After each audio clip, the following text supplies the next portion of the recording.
Hello, welcome to Talking Rubbish, a weekly podcast delving deep into the world of recycling and discussing the truth behind snappy headlines and one-sided stories. I'm James Piper, author of The Rubbish Book, and I'm joined by Robbie Staniforth, my far from rubbish friend.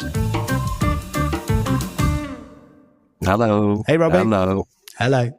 This is so exciting. We've had a great reaction to the trailer. People loved it. They were telling me, did you really have to drag Robbie out at 6 a.m. to record a trailer? And I did.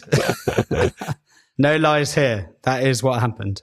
Episode 1 has been out for, I'm just looking at my watch, like maybe an hour. Has anybody listened yet?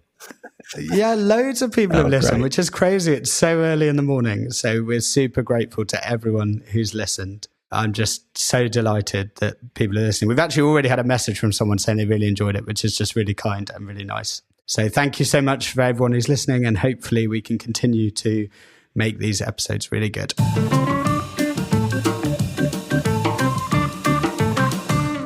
So, Robbie, when we were listening back to episode 1, and I've listened to it more times than I would like to admit, we said it would be quite important just to give updates to the things we said.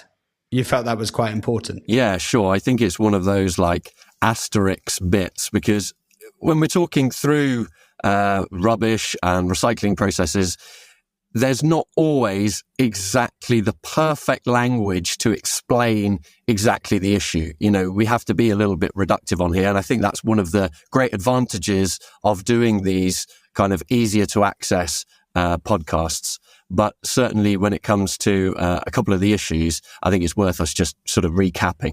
Yeah, great. So the things you pulled me up on, or the one thing you pulled me up on, was the national guidance piece, where I'd basically said that when we say something on this podcast and we say it's national guidance, we would say that trumps council messaging. And I stand by that. I would defend it. I think if Recycle Now or the government are saying, hey, this is best practice, then we should be doing that. But I just wanted to make it really clear that it will probably be very few and far between where we say something and we say, okay, that we think is national guidance. That won't happen very often. So obviously with lids, where there's been a physical change and they've been attached to the bottle, there's an argument to say that is now national guidance, and it won't happen very often that we say that. So there's a difference between us saying, yes, do this, everyone, and check with your council locally. Obviously, there's a big difference on that. Yeah, for sure. I think the councils, you know, there are some very good local authorities out there who keep their recycling guidance up to date all the time. It gives you the really best advice of what you can do in your local area. Unfortunately, that isn't the same across the whole of the UK. And there are lots of areas where what we're trying to do is be quite universal in the advice and the guidance that we're giving and the research that we go and look and find. For this to work, for this podcast to work, really, we want to keep updating our guidance, updating the things. So if you're listening to this and you're thinking, no, what they're saying is loads of rubbish, then write in. Because, I mean, we are trying to only talk rubbish. But if you think, hey, actually, I've got something to add to that conversation, write in. And we're going to keep building. Every episode is going to build on the last, so that together we all build a complete picture of recycling. Sure, agreed. Great. So, well, I mean, so far, Robbie, we have had, are you ready for this? I'm going to give you a long list. We have had listeners from Spain, the US, Australia, France, Portugal, Mongolia, Ghana, Denmark, Uganda, Germany, Turkey, Bulgaria, and Austria, firmly justifying their position as the number one recycling nation. I'm sure Austria heard on episode 1, that's what we were saying. But we are truly talking rubbish internationally, and that's so exciting. Wow, that's amazing. Yeah, I think we're going to have to try our best now to expand out from what happens, not just locally in local authorities in the UK or in the UK itself, but maybe internationally by the sounds of it. Absolutely. And can I just ask, if anyone has a friend from Finland, I would really like you to get them to listen in, because I'd really like to talk to a Finn about a bin. And that's this week's pun, is it? Thanks, James. Yeah. Pause for laughter. I think it beat last week. Yeah, I suppose I'd like curbside sorting tales from a lady in Wales.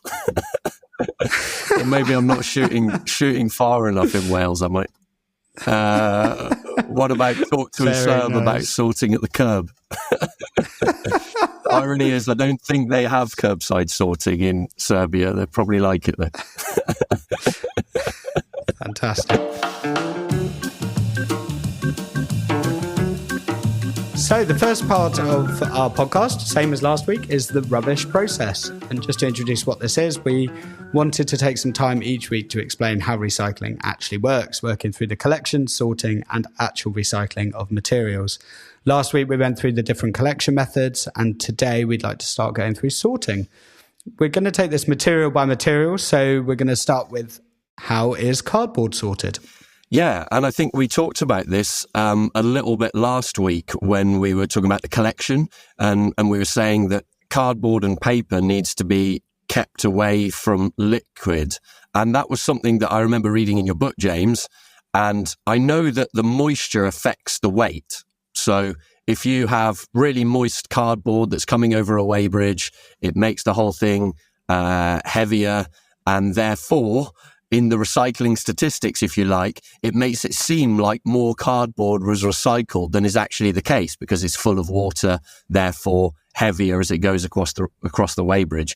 And that really does upset the statistics and the balance between how much cardboard is like sold and how much cardboard then ends up getting recycled. What I don't understand, and I'm hoping you're going to talk us through, is why in the recycling process or other areas is it important, or is it just that weighbridge thing and that it gets really heavy and harder to handle? Well, so when we talk about cardboard being wet and having moisture in it, I think we should just, first of all, Robbie, a couple of times there you said weighbridge, so it'd be nice just to explain what that is because we haven't actually talked about that before. So when a recycler picks up waste, the first thing they're going to do is drive to their facility, to their MRF or to the recycling centre, and they have to weigh the material coming in. So the trucks literally stop on a big set of scales that are suitable for trucks. They sit on a big set of scales, they know what the weight of the truck is, and they can just take that off, and then that gives them the weight of the material that's on the truck. So that's the weighbridge coming in, and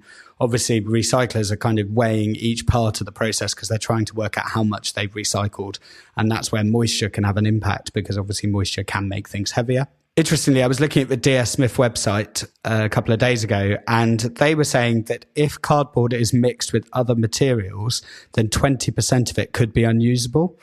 But if you separate it out at curbside collection, this can fall to 1%. So this is the difference when we talk about sorting and separating versus collecting something mixed. So I guess your question, sorry, I've done a couple of definitions there and kind of gone off piste, as is likely with this podcast, we should say. Your question was, can wet cardboard be recycled? And the answer is yes. The MRF is looking for cardboard and paper that acts like cardboard and paper. That's worth saying. When we send cardboard and paper to a MRF, they're going to use lots of things to sort it, which we'll talk about in a second. And most of those things are looking for cardboard and paper. So they're looking for paper that's flat, cardboard that's flat, cardboard that's brown, paper that's white. That's kind of what everyone's looking for. And so if it's got moisture, it will affect the color. If it's got moisture, it's likely to brick up together, to compact together and be much harder for those MRFs and recyclers to find.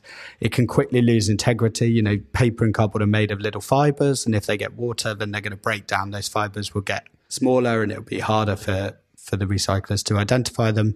It can also affect machinery. If you imagine kind of just wringing some paper under a tap and then trying to put it into a machine that's expecting a flat, dry bit of paper, it's going to make a huge difference. So it can affect the machinery.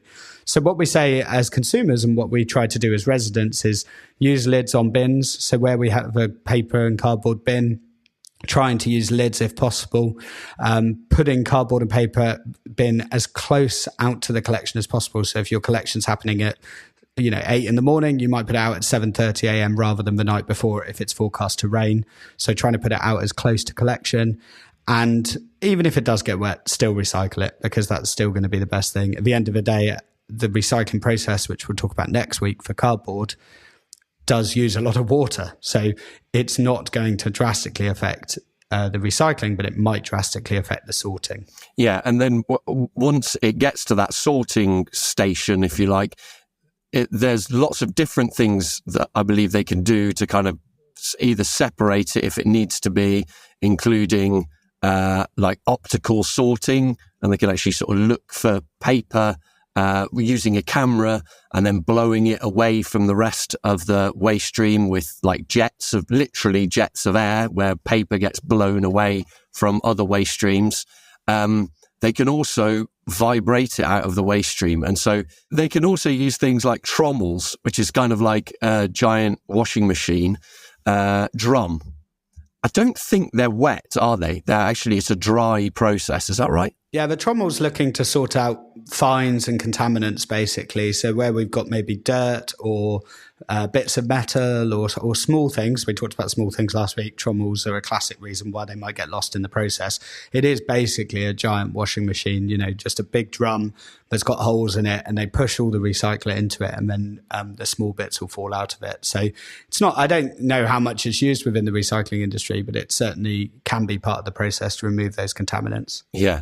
And then once you've got the actual, it's just paper and card, so it's separate from everything else, then it's a question of often hand sorting and grading the cardboard, because there's different types, and the different types all go off in different places. They have different values, and they also have different processes and products that can come out of recycling them. Yeah, I actually think hand sorting can happen earlier in the process as well. There are MRFs that just hand sort straight away, look for cardboard and paper.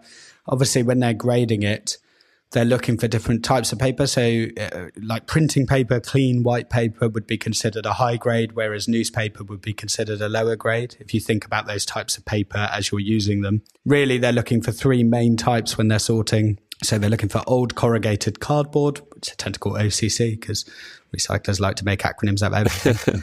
They're looking for newspapers, and then they're looking for magazines, pamphlets, and mixed paper. So these are the main types that recyclers are dividing that paper stream into, and they need to get that graded and sorted before they put together the recycling process. Interestingly, in Bristol, what they tell us to do is put any brown paper into the cardboard bin. And I always think that's quite interesting. Robbie, do you want to talk through that one? Yeah, I think it's one of those where, is it the colour, or is it the fact that it's thin paper as opposed to thicker cardboard? And this can be a confusing one where often local guidance will give you a better guide. It does what it says on the tin, as to what you need to be doing. And that's because in the recycling process, like brown paper behaves more similarly to cardboard, whereas the sort of white sheets of paper, maybe junk mail or letters from the bank, unsubscribe from those physical letters and just getting digital copies, but they do still exist. I still get plenty through my door. It's that kind of paper and tissue paper, etc., that's in a separate bin for us in Bristol.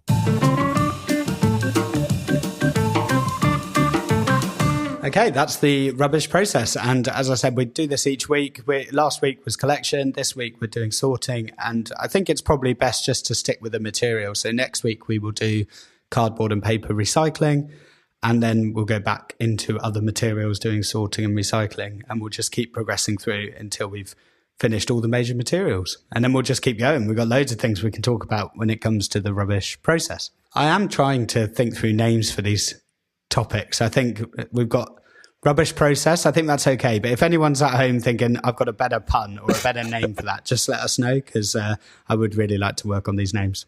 Now we turn to the rubbish topic or the rubbish issue. What should we go? Oh, the rubbish issue is really hard to say. No, don't put rubbish issue. We're going for rubbish topic at this point. So again, like last week where we talked about tethered bottle caps, we really want to delve into a subject, and we promised that this week we would do coffee pods. So Robbie, it's time to do pods on the pod. Oh, very good. Oh, gosh, you've been thinking about that one, I can tell. Very smug. I'm excited to talk about this one because it's one of those things that I know we've both worked closely on over the last few years, and it's definitely a prescient issue that people sort of can engage with. Even if you don't have a coffee pod machine at home, you might have once been to a hotel where there's pods vending in a machine. Yeah, and I think the statistics would tell us that lots of people do have a pod machine. I have not written down the stats on this, but I'm sure it was about a third of households in the UK have a pod machine. Wow. I'm sure that was in a Grocer article. Oh, okay. I feel like that will get edited out if I check it and it's wrong. So if that was in the podcast, it was right. I will check. But what we do know is there's 2 billion cups of coffee a day drunk worldwide. And I guess when we talk about coffee pods, immediately our reaction is, wow, the packaging must be bad. It must be. And I think this is such a good early episode for us, because a lot of what we talk about is actually sometimes packaging isn't bad. Packaging is such a small part of a product's impact. Absolutely. And typically that can be like 5%. 5% of a product's impact is its packaging. But the packaging is the bit we see. The packaging is the bit we experience. It's the bit we touch. It's the bit we see when we buy something. So we have this kind of emotive reaction to packaging that sometimes isn't completely appropriate compared to the impact of the product. Yeah, and it's such a tricky subject, because what you don't want to do in talking about that is say that all packaging is good. And there are definitely examples where packaging is not required and it's overpackaged. So what we're absolutely not saying is that packaging is good in all scenarios, but it's really important to kind of remember, and it's sometimes a bit intangible for people, that actually packaging is necessary to get products to you, the products and the goods that you need. So with coffee pods, we have a specific kind of interest in this, I would say. So we should sort of declare our interest early, because Robbie and I helped set up Podbback, which is the UK scheme for collecting and recycling coffee pods. And there's now a whole team doing that. We're not involved anymore, but certainly for the first few years, I was helping design how it was going to work and being part of the discussions of how we would make it work. If you haven't heard of Podbback, basically it's a scheme that allows for curbside collection in certain councils and drop-off points and collection from your house in other councils that isn't curbside, that you just order. But basically it's free to the consumer. So if you buy coffee pods, you can get them collected and recycled for free, and there's lots of methodologies. The reason I really liked it, other than the fact that I actually don't mind coffee pods, and we'll talk about why that is in a second, but the reason I really liked it is it was a true industry collaboration. Nespresso, NDG, Nescafé Dolce Gusto, and Tassimo were getting together and saying, we want to get coffee pods collected and recycled. And the collaboration was what really excited me, bringing people together. And I was actually reading the news just to try and see the success of this. And Bracknell Forest, Reading and Wokingham boroughs have just announced that they collected 1.3 million pods in a year, which I believe they were saying in the press release came out at about 7 per household, which actually for a scheme like this, when you're talking about very small packaging, you're talking about a voluntary initiative, not a requirement. You're talking about something where curbside might not be the primary route to collection. I would say 7 pods per household is actually a pretty impressive result. Yeah, no, I absolutely agree. And I think on that collaboration point, I know the government back in 2023 actually came out with some green agreements guidance. So the Competition and Markets Authority are actively looking at trying to see how they can break down the barriers to collaboration between competitors on environmental issues such as recycling schemes. It's one of those things when we're talking with different companies about how to recycle their packaging, often they see barriers to collaborating on these schemes, and you can't make progress unless you get everybody to agree on the issue and ultimately stump up the cash. And I think that was probably the thing that was so exciting about launching Podbback a few years ago, was that you actually had brands taking some responsibility for the products and packaging that they're putting out there. Let's talk about why coffee pods might not be that bad. I think that will be a surprise to most listeners. So again, when we think about packaging, we tend to think that is the main environmental impact of a product, but actually that is not the case. And in the majority of cases, the product itself, it has the impact. The beauty of a coffee pod is that it's delivering a cup of coffee with very little coffee. And I first came across this concept with a Wired article, which was written in 2019. There have been similar results that have been seen in studies that have been done in 2007, 2017, and most recently 2023, actually, by the University of Quebec. And this study is presented really nicely on the website, The Conversation, if you want to have a read of it. But basically what they did was they looked at 4 ways of making coffee. So they looked at coffee pods, filter coffee, cafetiere, and instant coffee. And what they identified was that the production of coffee can actually be anywhere between 40 and 80% of its total emissions. And it's just about amount of coffee. What, as in the number of grams of coffee, you mean? The amount of coffee being used to vend? Because I know I personally am not using pods. What do you say, pods? Filters, cafetières, and instant. Yes. Where would my little espresso machine come where I'm like filling up the little basket? I'm trying to be a barista basically at home. It's probably a form of filter coffee, I suspect. Okay, based on what fine. you're saying. And I know from when I went to, I went on a shout out to Odkins in Bristol. I went on a barista learn how to make a perfect cup of coffee.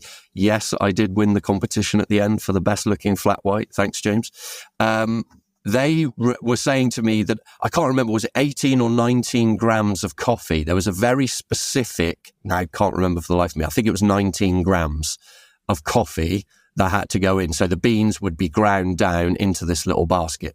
So what you're saying is lots of the impact, the environmental impact of the coffee is based on how many grams. Yes, and that's because we're looking at how coffee is produced. So we're looking at the production of beans, the transport, the roasting, grinding, everything in that process, as I say, could take 40 to 80% of the overall emissions.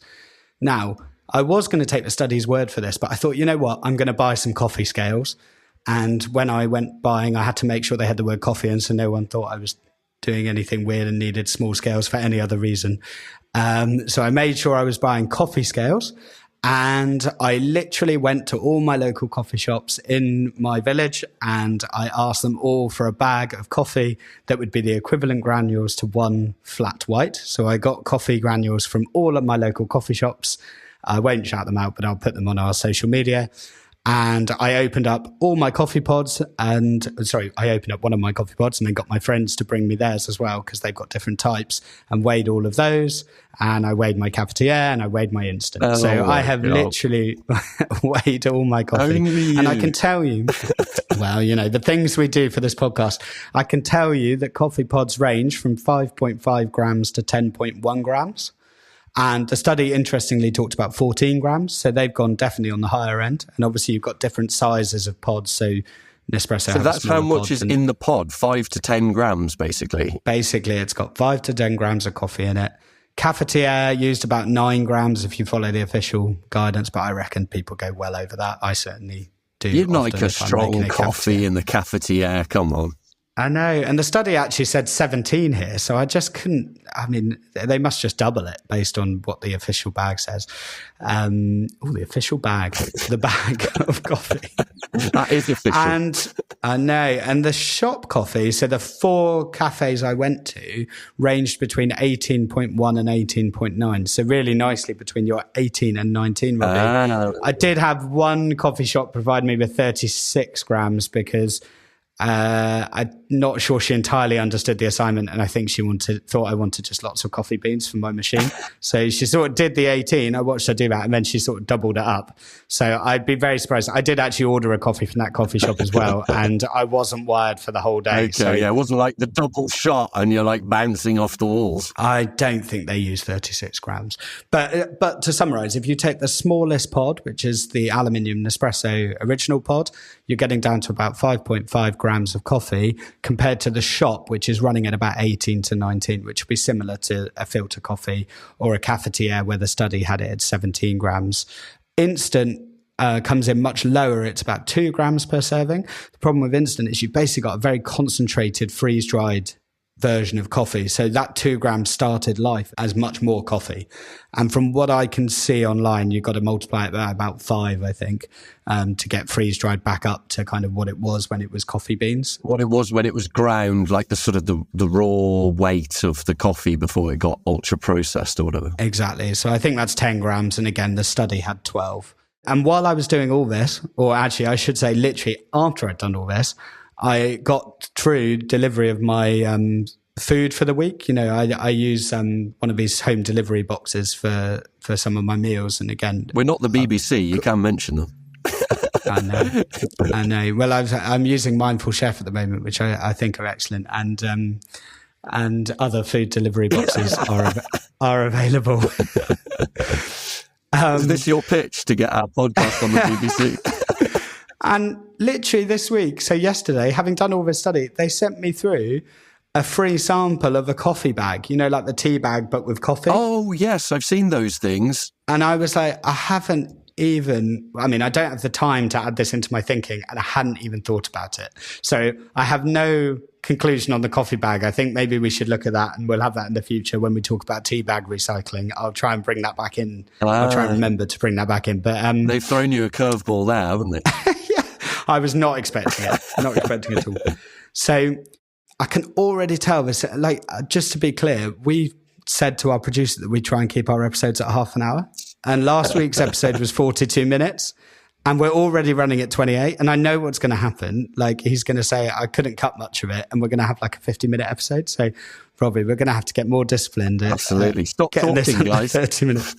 But coffee pods are so wonderful, and it's such an interesting topic because it's such a good example of where our natural instinct to say, that must be bad, I'm using packaging every time I have delivery of a product, actually is very different from reality when we talk about the amount of coffee that it uses. So what this study showed was that instant was the best method for getting coffee. It only uses 10 to 12 grams, according to me or the study, but pods come in normally second because, again, they're using much less coffee, and it's the coffee where the environmental impact is. Now, interestingly, there was a situation where pods came out best, and that was if we use 20% more coffee than the recommended amount, and if we double the amount of water that we boil. If you're trying to brew the most environmental cup of coffee, the best thing to do is use freeze-dried instant, to boil only 1 mug of water, and to make sure you use only a teaspoon of coffee. But come on, are we going to go through all of that rationale for how we drink our cup of coffee? I think it's one of those things where it's really interesting to highlight, but is a consumer behavior going to change on environmental grounds? I think it's the decision-making process of having which type of coffee you have, I think is based on a whole set of other circumstances. How much of a rush you're in, probably going for instant. How much you fancy yourself as a hipster probably means you're trying to do baristering at home. According to the study, producing 11 grams of coffee in Brazil, which is the amount that it could be saved by using a coffee pod, saves about 59 grams of CO2 equivalent. So the coffee difference between a coffee pod and a filter coffee where it's using 18 grams is about 59 grams of CO2 difference with that coffee. And they estimate that the coffee pod itself has a 27 gram CO2 equivalent. So you talk about 27 gram CO2 from the coffee pod, which I think is quite high actually. When I've looked at that, I've got it much lower because obviously they've got different pod sizes, different materials. So when I started looking at life cycles of a pod, I feel like actually that 27 grams is quite overstated. But let's say that's true and the pod is 27 grams. Actually, the coffee saving is 59 grams CO2 equivalent. So that's the numbers that we're talking about here. Wow. And then, so just so we're clear, in order of from bad to good environmentally, we're saying filter coffee's possibly the worst. Then it's a cafetiere, sort of brewed coffee. Then it's the pod. And then it's instant if you boil the right amount of water. Yeah, of course, there's loads and loads of variables. So we need to always be careful here because how much water you boil compared to how much you're meant to boil. Sure. Where those beans are roasted, what country that they're ground up in. There's all these kind of questions of where the coffee is sourced from that will give us huge amounts of variables. So we always have to be careful to give away blanket info, which we're in danger of doing on this podcast. So let's just pause there to say, in theory, yes. On paper, reality is you might do it slightly differently. You might be listening to this from Brazil, in which case your coffee comes from Brazil. Yeah, It's not going to be that hard. Although that's not true because we haven't talked about this on the podcast, but I've done quite a lot of traveling and my wife and I traveled the world and we went to Colombia and I thought, hey, we're going to get given really good coffee. And when we got to Colombia, they said, oh no, we have the worst coffee because we export all the good stuff and we actually have very little good coffee that we keep within the country. So that was interesting. I went to all these South American countries thinking, hey, I'm going to get really amazing coffee. And you actually couldn't have it. We were going to the places where they make coffee and ground up the coffee beans and we were expecting the best. And they would not even sell it to us That's interesting. in those places. Isn't that like the opposite model to the winemaking regions where they keep the best wine for themselves and then export all the rubbish?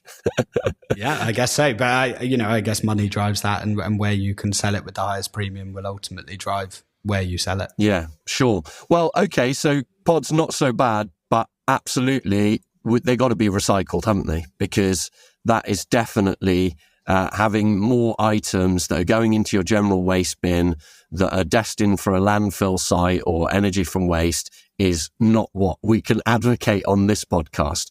So in terms of the recycling process, I know that the aluminium pods can be turned back into pods. So the process of recycling aluminium means there's definitely the potential for aluminium to go back into the pods. But some are plastic and some are aluminium, and I think that causes some problems in how you would actually sort them out, because it's not a uniform waste stream. The plastic needs to be treated totally separately. It needs to be shredded, washed, and ultimately melted back and turned into pellets. And those pellets can go to a whole multitude of uses, including the classic like garden furniture, building materials, etc. But that's not saying, James, what do they do with the actual coffee in it? Should you be sorting the coffee out at home and scooping it out, or just putting the whole pod in the recycling bag to send back to Podbback? Yeah, but the beauty of the scheme is actually you keep the coffee in the pods, whereas lots of people who don't use the scheme, so there's retailers out there that aren't part of it, and they will advise that you remove the coffee and put the pods in your recycling bin. And again, as we discussed last week, classic, going to get lost in the system. Yeah. Let's not do that. So it's best to use a scheme that's dedicated to collecting these small items, because you're putting them in a bag. They're going to a dedicated facility that's got the capability to recycle them. And what they will do is remove the coffee grounds. The coffee grounds are sent to a food waste recycling plant, and they will turn that food waste into energy, soil improver, and it will go to anaerobic digestion, which again is a big topic in itself. I'm conscious as well, we've talked a lot about aluminium and plastic, but of course there's compostable pods out there, and obviously you'll know some big brands. I am treating this like the BBC. I'm not like willing to name brands. That's weird, isn't it? Grind are obviously the big one that I'm aware of that use compostable pods. And I think we need to talk about that properly. We need to have proper discussion on compostables rather than rushing it now. One thing I would say is the thing people forget about compostables is essentially that is a single-use packaging item. You know, it's being used, and then it's going into disposal to be turned back into, or to be used as compost.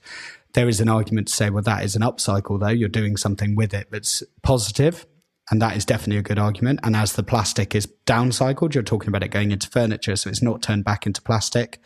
There is definitely an argument to say that compostable pods might be better than plastic because they've got a use rather than just being downcycled. Although again, being turned into furniture could be useful. So this is the trouble with this. There's just so many routes for this to go down and so many options. But I think let's cover compostables properly. I guess as a blanket rule, what I would be saying is if you're not planning on recycling pods, then compostable is definitely a better option. If you're sat there thinking, well, these are just going to go in the bin, I can't be bothered to recycle them, I can't be bothered to engage with the schemes, then I would use compostable because it's going to be better than just incinerating some plastic. But if you are looking to recycle them, get engaged with the schemes that are out there to get them recycled within the UK, then I think that's a better route for pods to go down than just degrading. Yeah, and we know the scheme's up and running. It's recycling in lots of different areas. They've got a few different options for how you recycle your pods. I know some of the brands independently, before the scheme was even set up, had options for you to bring bags back to their retail outlets that they would take. So certainly it's something that we will see maturing over time and more recycling take place. So urge you to get involved if you're using coffee pods.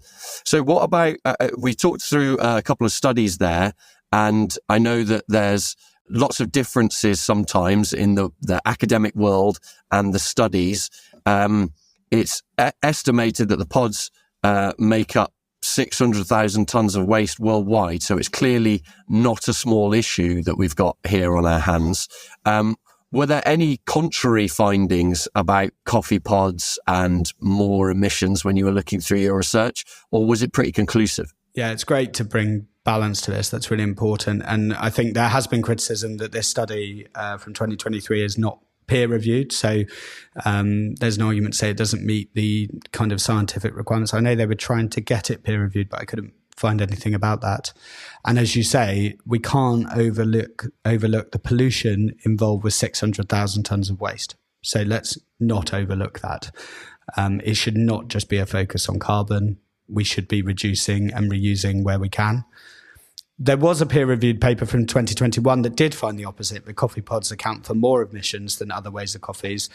And most of that was actually because they put quite a lot into the pods are getting landfilled.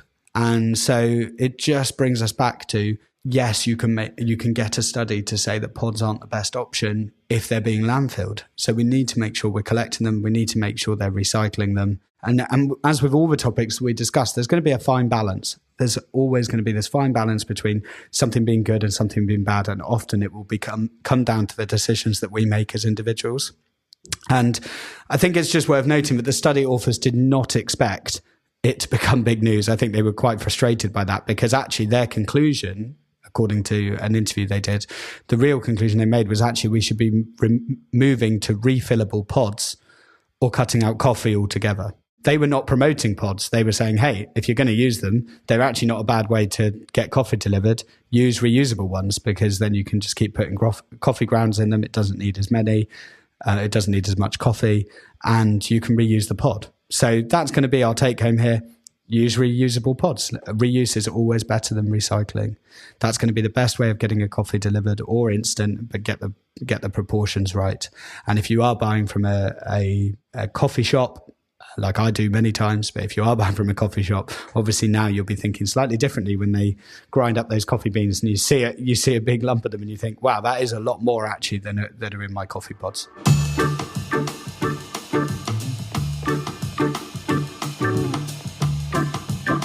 The next section we called last week, Can It Be Recycled? I really don't like it being a question, so I think we're just going to say rubbish or not. Is this item rubbish or is it recyclable? Which I'm aware is also a question, but for some reason, starting with the word can is the problem. Can it be recycled? It's just not right as the mid-sentence point, whereas rubbish or not, I think is quite solid. So this week's item that we wanted to ask, is it rubbish or not, is the aerosol can. And we feel this is a really good item for us to discuss, because actually bathroom waste recycling is a real blind spot for all of us. And we've had this across many studies. I saw a survey where they said less than 50% of people, so this was a survey done by Nivea, less than 50% of people said they recycled their bathroom waste. And 33% of people said it was because of confusion. So, Robbie, we've got to end the confusion. Yeah, well, I think on aerosol cans specifically, that's fairly straightforward. I know I did a little bit of research for this item, which I know is rare for me, but I had a look at Alupro's findings. They're the trade association for aluminium, that found that 650 million cans are sold annually. And so 80% of that is through the household, sold to households. And in terms of the cans, 70% of them are aluminium and 30% of them are steel. So these are all readily recyclable things. But the non-beverage items could potentially be facing very high fees for producers in terms of how expensive recycling is. And that's mostly for things like deodorant, air fresheners. That's the places where you can see recycling. And in your general recycling bin, where you put all of your other aluminium or steel food cans, these aerosols can go with those. And it's just people understanding that rather than putting it in what is usually a sort of general waste bag that people have as the little bin in their bathroom, that what you got to do is just put them to one side and make sure they go in the same recycling containers as the rest of your metal recycling. And when they're being recycled, obviously we need to ensure that cans are completely empty before we put them out. So make sure that it's fully used and don't do anything to them. Don't pierce them, crush them, flatten them, just leave them as a can.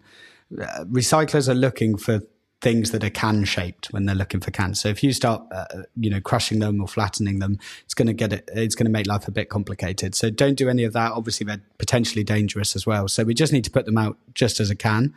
And we need to detach any loose or easily removable parts. So things like the lid, and they would get disposed of in whatever method. So if it's a plastic lid, it would get put in the plastic recycling, for example. Sure. So after last week where we were talking all episode about lids on for your soft drinks and milk cartons, etc., we're in a lid off scenario because it's a totally different material to the aerosol can.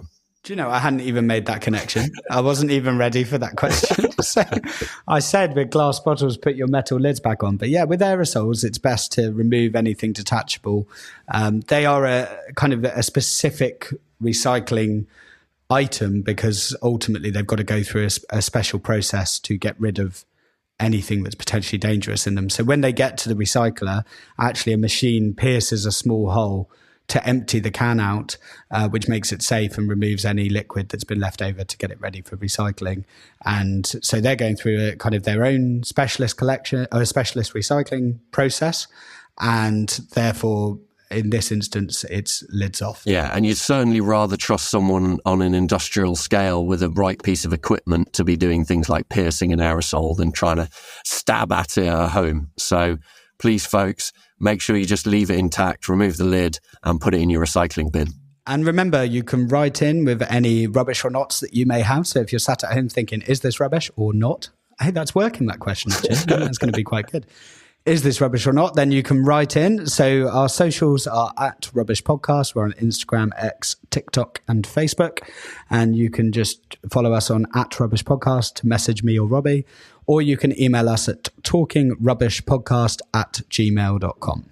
And speaking of that, I actually went and got a question this time. So we said we'd do a rubbish question. Someone from our listener base who has a burning question that they wanted to ask us.